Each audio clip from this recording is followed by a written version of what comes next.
Okay, we've got a pretty good one for you tonight. We've got a double header.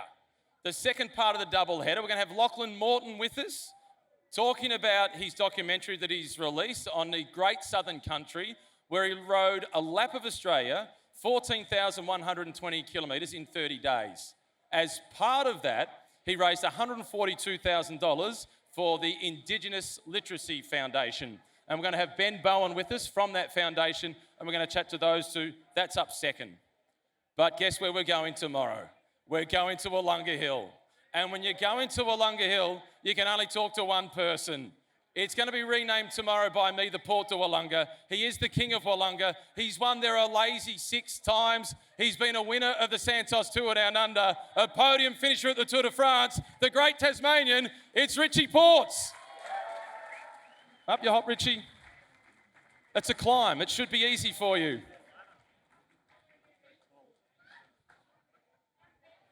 So in all of the races that you've won, the success that you've had, how important has Wollonga Hill been to you? Wollonga was very, very kind to me over the years. To be honest, it was probably the most motivated that I got in the season was to come back here and try and win every year. And then to be able to come back here and see it from the other side of the fence, it's, great memories. I actually been super lucky. This has been an unbelievable birthday, right? From Victor Harbour to get here on time, I got a helicopter ride. Oh yeah, just normal transport, no problem. And we went over Wollonga Hill. I tried to get Strava to work to take your time, but it wouldn't go. I don't know. I reckon tomorrow they might give it a bit of a touch up. What if they take your Strava record? Will we see you back out on Monday trying to get it back? No, I think I've got enough Strava wars going on back home in Launceston. It's my mates and I against pretty much every under 23-year-old going around there, so that's enough. I have heard about this. Plenty of the riders that are doing national races, doing the Pro Velo Super League, if they go out and take one of your records, you're back there the next day.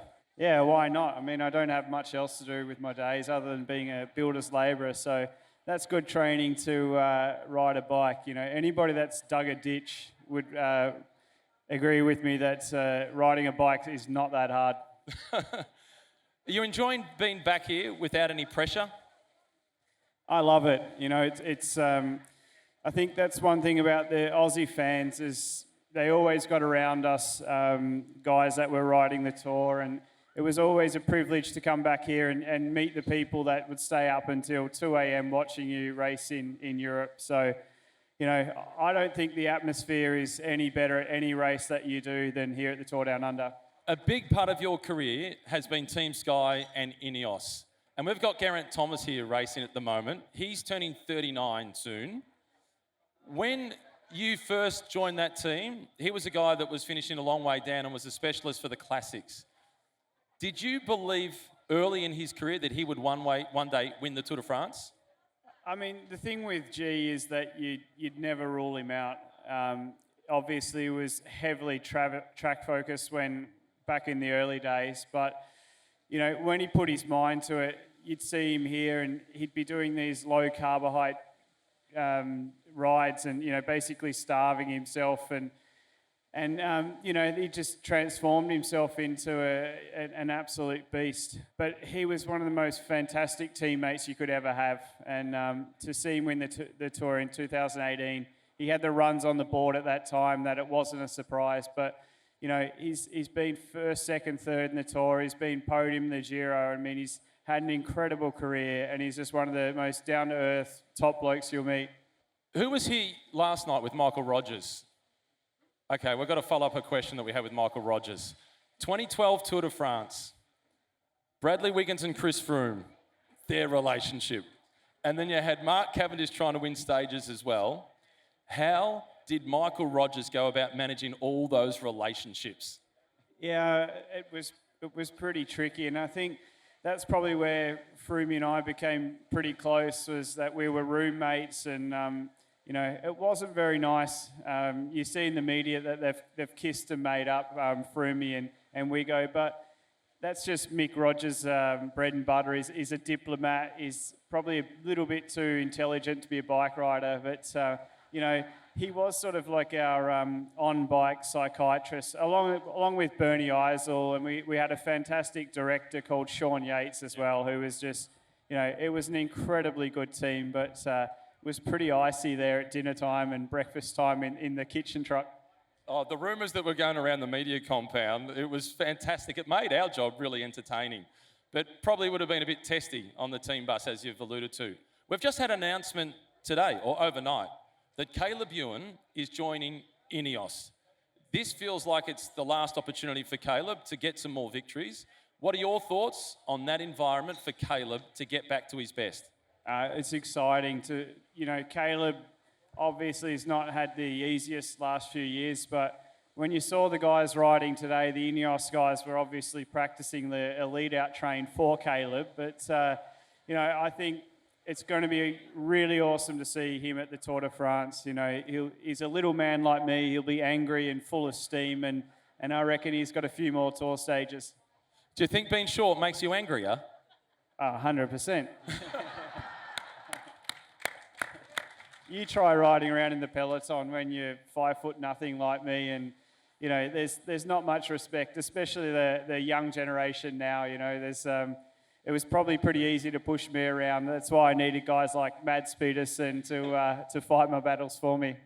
Well, let's talk about Mads, because when you finished third in the Tour de France, Richie is one of only 2 Australians to make the podium in the Tour de France. Aussies have been going to the Tour de France since 1914. It's he and Cadel Evans. That's incredible. Another round of applause for a podium finisher at the Tour.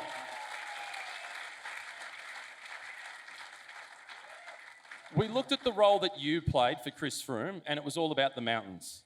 How important was Mads Pedersen to protect you even before you did get to the mountains in 2020? Look, I cast my mind back to 2020 when Mads came down to Tour Down Under as the youngest world champion on the road for a long time. But he was here to help me win the race. And, you don't really see loyalty like that from many riders, especially in this generation where the young guys, they just want to win. But I remember having a gelato over at 48 Flavors with him after we'd won the race. And, he said, this is nothing, we're going to go to July, which the Tour didn't happen in July. It happened in September that year with COVID. But he said to me, I'm going to come into the Tour and do the same thing for you there, which is probably something I never really had in my career. Just one bloke that would bend over backwards. And I was a pain in his backside because he can descend like nobody else. But I was a little bit more caution to the wind with that. So he'd always be looking behind me and I was never there, but he'd always come back and grab me and he never complained. We did see him a few times on the television and he'd be looking over his shoulder and he'd be doing these ones, pointing to the back wheel, getting to try and hold on. How satisfying was it for you to arrive in Paris and be on the podium? It was huge. I missed the birth of my second daughter to do that. I feel I've told everybody that about 10 times, but it was a massive sacrifice, and my wife was probably my biggest believer at that time, and when they rescheduled the tour and she was heavily pregnant, she was the one that said, off you go, go and race the Tour. So to make all those sacrifices, I left Tasmania when I was a very young man to make that dream happen. It was absolutely incredible. Okay, so she gave you the green light to go, but I reckon when your wife is about to give birth and you've got the green light to go, you can't put in an average performance or it's going to be icy when you get home. No, there was a bit of a threat from my wife before she left, and I see one of our good friends from Launceston, Brooke, over there, and she'd know that my wife, she's from Manchester, and they don't mess around when they make threats, so... That was a big motivator. 100%. And then after that, you went back to Ineos. What was it like going back? It was like the prodigal son had returned. Yeah, it was incredible to be going back. At that time, it was still the top team, I'd say, in the peloton. But you're banging on about to get a helicopter ride back here today. But after the tour that year, they put me in their private jet to get me back to meet my daughter. So one up, yeah.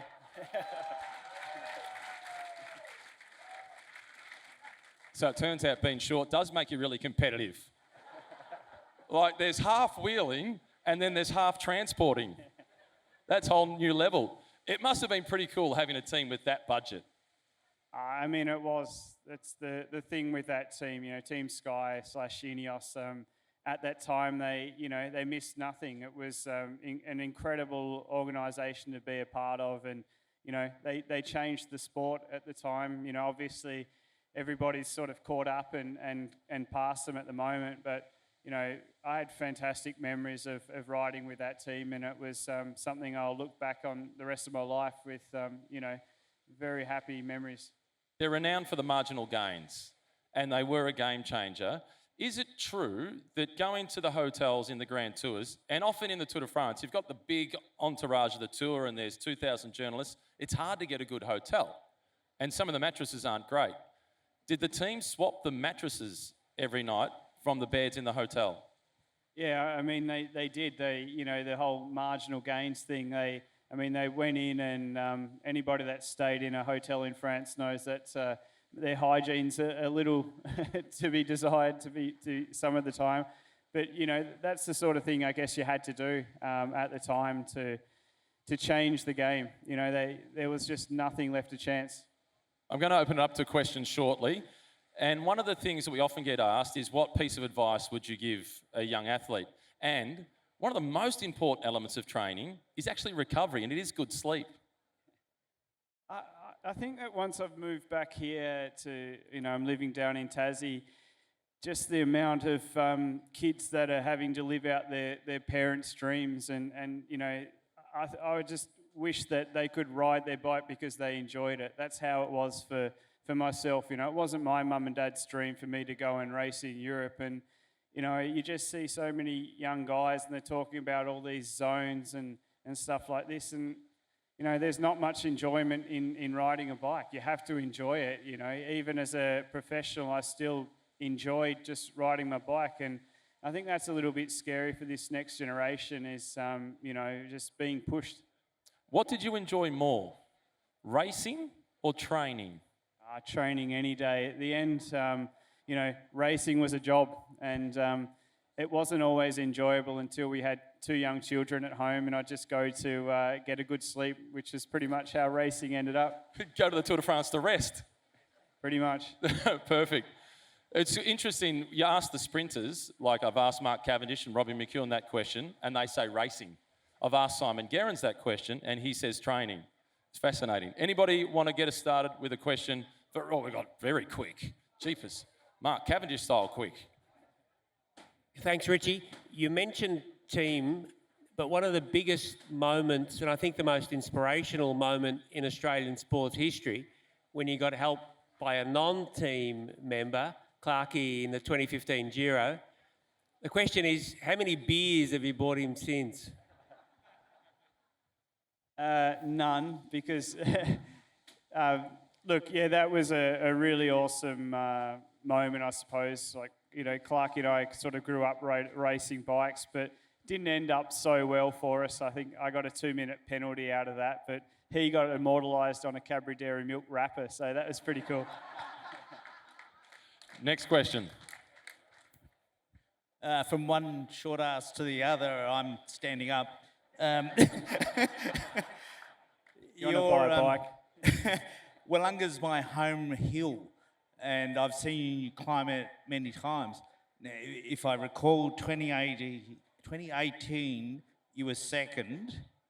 2017, I was riding in Italy when I saw you crash on the TDF. Did that cost you 2018 here? I think what probably cost me more was everybody at the time knew my love of Toblerone, and I reckon I had about, no word of a lie, about 20 kilos of Toblerone. So the morning of my crash, obviously you weigh yourself every day at the tour. I was 58 kilos, and then by the time I got back on my bike about 8 weeks later, I'd put on 11 kilograms. So yeah, it probably did. Are you serious? 11 kilos? That's Olympic level eating. Whilst the podium finish was phenomenal in the TDF, I remember watching it and just thinking, could you have done better? I mean, look, did you feel that?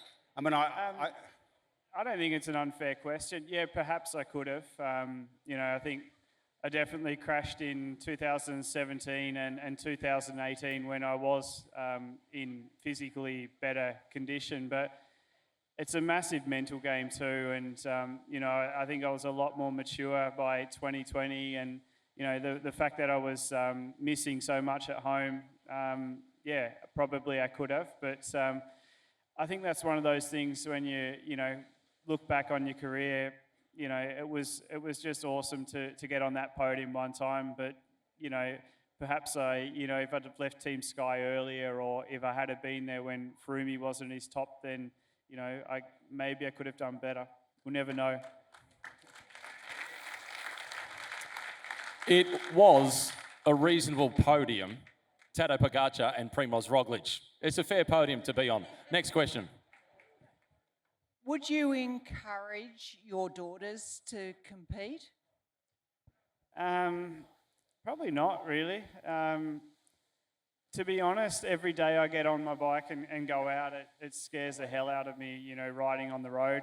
Not enough to stop me from doing it, but, I think I remember having a conversation with Bradley McGee, probably one of the most underrated Australian cyclists, but I asked him if his kids were going to be cyclists. He said, I don't know, couldn't care less. And it's probably the approach that I take, I guess you're just happy if your kids do, some kind of a sport. Over here, Richie.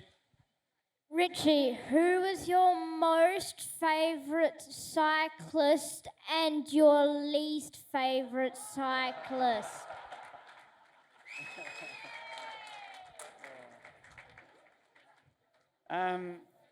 Probably my most favourite cyclist growing up would have probably been Robbie McEwen. I mean, I watched him win the green jersey and, and I guess you can't say Lance Armstrong anymore, can you? Because that's not very PC.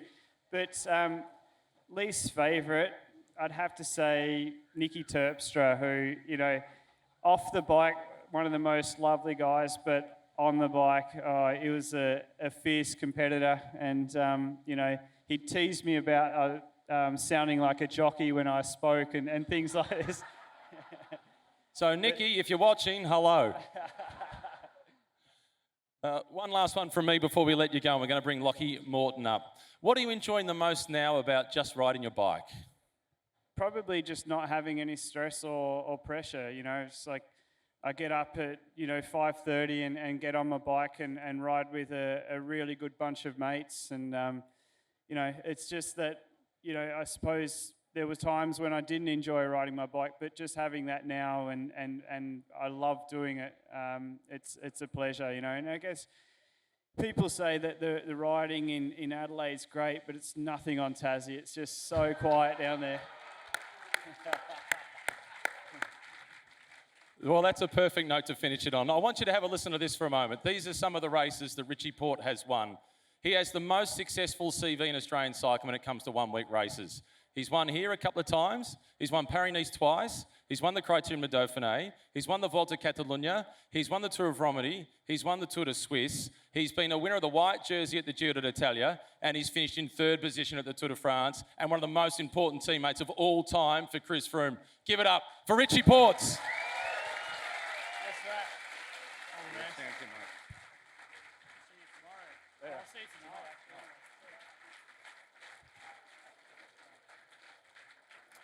We're now on to the second part of the evening or the afternoon, and this is an interview that I'm really looking forward to doing because this is a guy that a lot of us has watched from afar, and he has been an elite cyclist at the absolute highest level, and we saw him ride the Tour de France, including the transfers, and in that Tour de France, he went up Mont Ventoux in Birkenstocks, and he was getting more publicity than his team that were fighting for a position inside the top 10. Last year, he did a lap around Australia.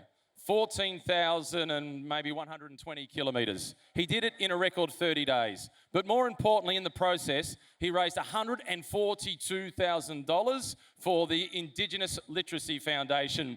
He is a superstar. Lachlan Morton, come on down.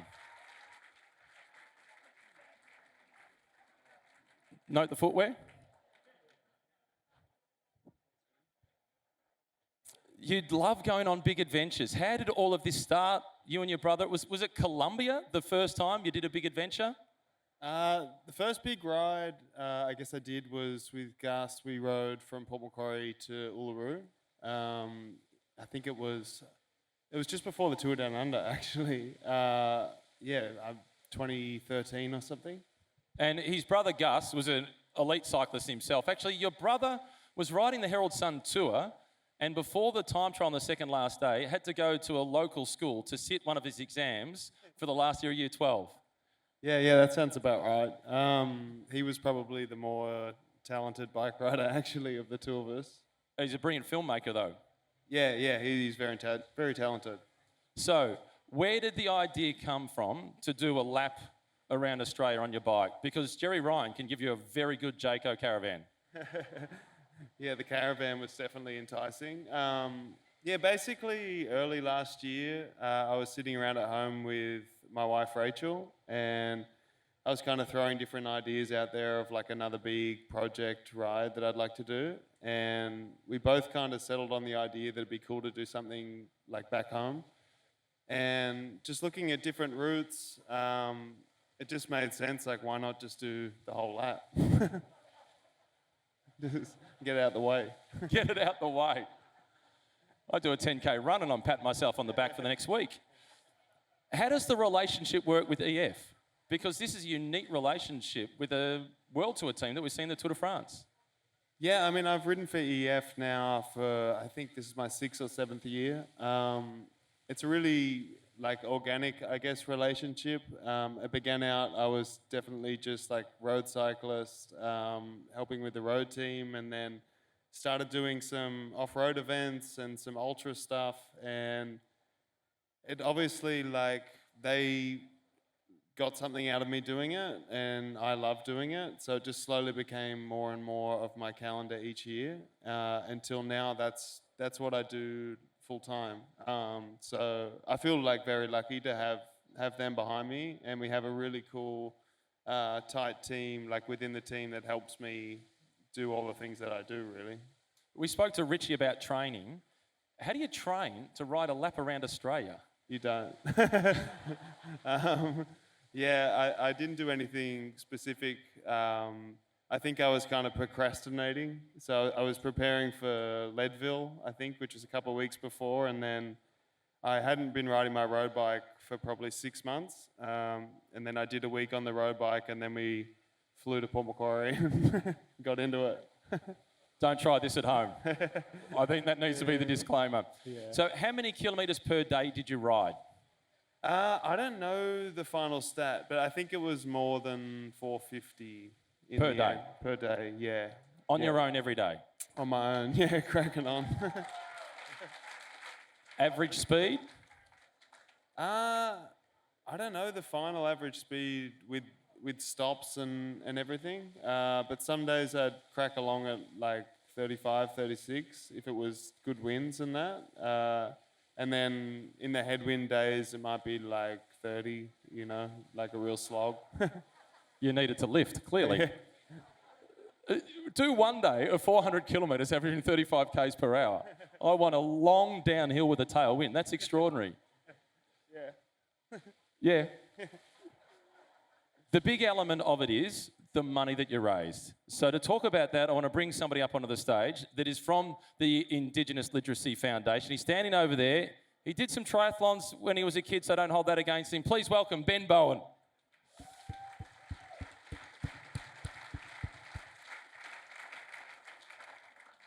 Now, Ben and I were having a chat before, Lockie, and I think that we both want to know the answer to this one, Ben.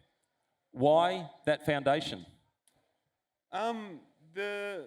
The idea kind of came about that we wanted to have a positive impact on the communities we were riding through, and we kind of had a long list of, different groups all doing great things in those areas.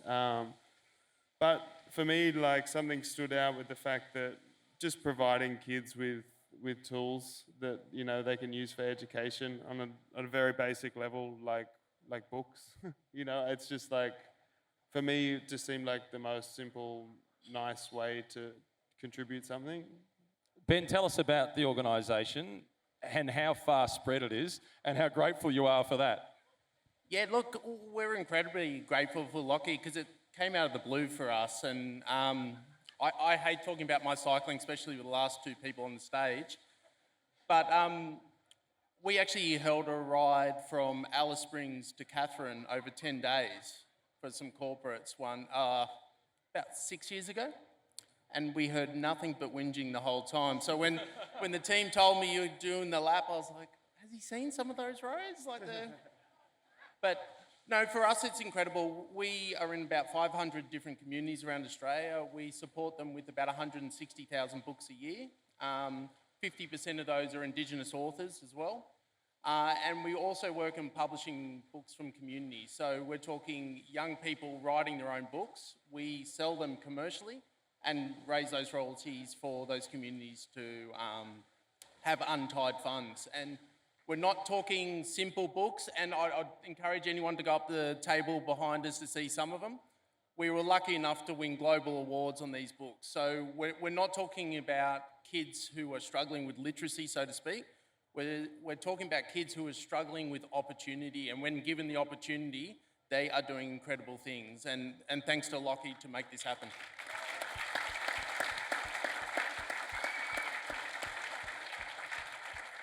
And then obviously the upshot of that is for the struggling kids. How important is it, and we say this all the time, if you can see it, you can be it, and for the Indigenous kids to have a role model that they can see and aspire to?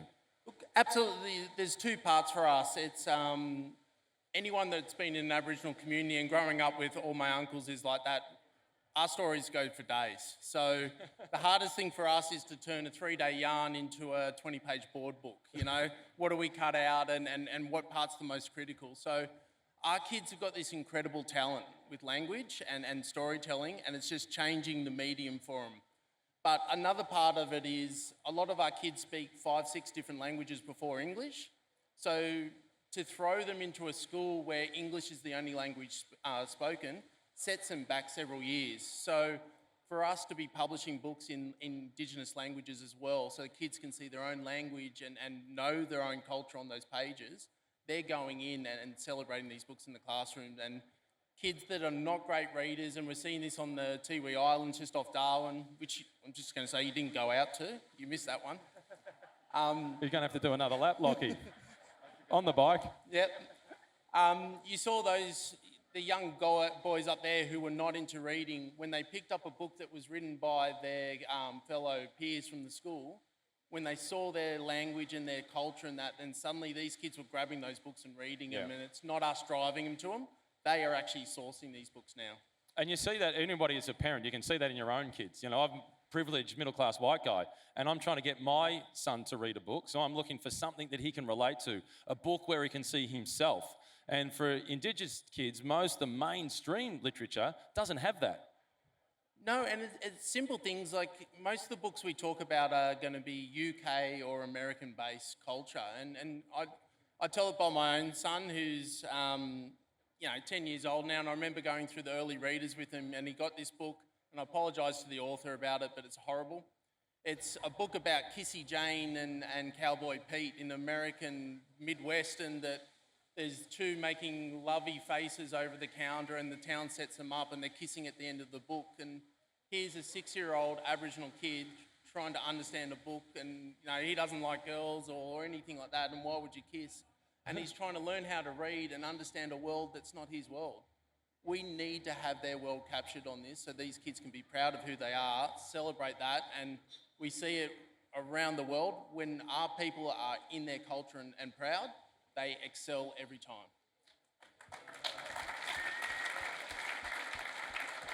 How rewarding is it for you to hear the type of impact that $140,000 can have? Yeah, I mean, honestly, like the role I play in it is very small. These are the guys doing all the good work, you know. It's nice that I can take what I do and maybe help some people along the way. But yeah, I mean, hearing what they do just kind of definitely, for me, highlights the fact that I'm doing a very small part. Okay, Ben, if you think he needs to do the Tiwi Islands, how about you ride with him? Yeah. Well, Oh, look at him squirming his seat. He's rocking and he's rolling and he's doing these ones. There was You make eye conversations contact. when you came through Sydney, and they're like, he's going to jump on. And I was looking at the stats, and I was looking at the 36ers and just going, yeah, no, I think I'll just miss it. So I was going to come out to the bridge, but I actually was sitting in the office waving as you went up the cycleway past us. But give me another couple of months, and yeah, I'll get the e-bike out, and I think I'll be all right. Oh, he's on the e-bike, but we've got it on the record. Lockie, you in? Yeah, you got my email. Very good. What's next? What's next? I'm going bikepacking up near Port Macquarie next week. I've got a really big season coming up this year. I'm going to be racing like all over the world, trying to make like a more international calendar and do a bunch of new events and just stuff I haven't done. I kind of had like a wish list of things I still wanted to do, and the team was like, all right, let's do it. So they called my bluff. Does anybody want to ask Lockie or Ben? Yeah, we've got one, quickly. That didn't take long. I had an extra question going to give some thinking music. Question for Lockie. On a lazy 450k day, what and how much did you eat? I guess the answer is just yes. Everything and lots of it. I usually started off with a little breakfast around midnight, I guess, before I'd head out and eat some muffins with some butter on it or like some oats or something. And then I'd ride like 200 Ks or so, and then the crew would catch up, stop and have some like breakfast, so eat some eggs and like a pretty standard like breakfast. And then from that point on, I had the crew with me, so I'd just be eating everything straight out the window. But they were really good, and they'd kind of just make a bunch of different stuff just to keep me interested. And I basically just eat to hunger. I'm never like forcing anything, but you get really, really hungry over the course of a ride like that. A follow-up question to that how much did you sleep or not sleep? Yeah, I had a rule. Because I've never had breakfast at 12 o'clock at night. I had a rule that I wasn't going to go below like 5 hours of sleep. Because I think once you're below that, then you start to kind of lose your faculties a bit. And riding on the highways I was on, you really needed to be like kind of on your game. So I think I averaged about 6 hours and up to 8 hours. Yeah. Any other questions? Yeah, down here. And then I'll come over there. How did you put your backside on the seat every day for another 450 Ks? That was probably the hardest part of my day. The first hour was just a slow sort of like weaning process. I would sort of sit down and stand and then like shuffle around and try and find a spot.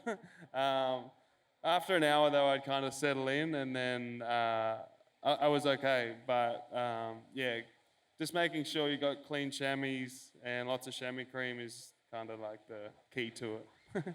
Okay, another one over here. What were the hardest parts of like those 450k days? Like mentally challenging, like what were the mentally challenging times? Headwind days were the worst. I had like pretty strong headwinds for a bit over a week, coming down the WA coast and then across onto the Nullarbor. And knowing that it wasn't going to change was pretty difficult. And so you sort of start a day with like, roll out in the middle of the night, and then the wind's like blowing in your face, and it's not going to get any better. It's just mind games. You kind of like my approach was I'd cover my ears because like the wind noise is what makes you like most aware of the fact it's a headwind, and then just try to ignore the fact that it was windy, and just ride slower, I guess. Okay, so the key message, Ben, make sure the e-bike is fully charged. Yeah. I can probably charge it off him. It'll be fine. Brilliant. Another question back here. Hi, Lockie. You're an inspiration to a lot of people, so well done. My question is, how do you stay motivated when you've got those extremely long days? Yeah, I was really lucky this time to have a crew with me. It's the first time I've done something like supported, and the crew I had with me were all really close friends and family, and I definitely had to lean on them a fair bit, especially just like the tougher moments of a day. I would say that 80% of the time I like what I'm doing, and then the other 20% you kind of have to convince yourself that it'll get back to that spot where you're enjoying it again. And that's where I was really sort of leaning on the crew to just like, if it meant that we'd stop, have something to eat and just have a laugh for 5 minutes and just remove yourself from the situation. That's, the way I go about it. And then I think when it's most grim, just reminding myself that like it's my choice to be out there. And at the end of the day, I'm pretty lucky that I have to go and find hard things to do, that my life is nice enough that I have to seek hard things. That's kind of, I guess, how I go about it, but yeah. One more question over here to your right. What would you say would be the worst terrain you come across throughout the lap? I think the hardest country is probably between Catherine and Broome. The roads are, they call them Velcro roads. They're very sticky, slow, and it's very hot, tough, but like beautiful place to ride through. But I actually enjoyed that section a lot. The part I enjoyed the least was probably the Nullarbor, just with the trucks. Like a beautiful place, but not a great place on a bike. Well, Lockie, as somebody alluded to before up the back, you are an absolute inspiration. Ben, what can we do to support your organisation in the way that Lockie has? I mean, everyone can sign up for a lap around Australia if they like. There's a record to be taken there. Look, we've got on the documentary as well, and up on the stage there, we've got a QR code where people can have a look at what we do and celebrate the work we're doing. A lot of what we do ask is people just share those stories. We hear a lot of negative stuff around Indigenous society. It's not that. We're really in a strong position. We have beautiful communities that you travel through. The country is amazing, and that country is made by people. So just come out, be part of our communities, come and celebrate with us and share the stories would be great. Thank you, Ben. Put your hands together for Ben Bowen from the Indigenous Literacy Foundation. Nearly done. Stay there. No, you can't disappear yet. Your documentary is about to be shown. Give us a sneak peek without giving it away. I haven't seen it. Yeah, my brother's been working. Hang on, super are you hard on it. serious? No, deadly serious. I haven't seen it. So you can watch it for the first time with Lockie. With me. Yeah, no, I always leave Gus to do his thing. He does a really good job generally, so I'm sure this one will be no exception. But yeah, I think we're seeing an hour of it tonight. It's long, it's an hour 45. It's a lot of story to cover, but I'm excited to see it as much as you guys are. Okay, I've got a pair of Oakley glasses to give away. Which question caught your attention the most? Where do you want these to go? What did we have? Yeah, in the back here. The lady up the back? Yeah. Excellent. I'll bring them to you in a moment.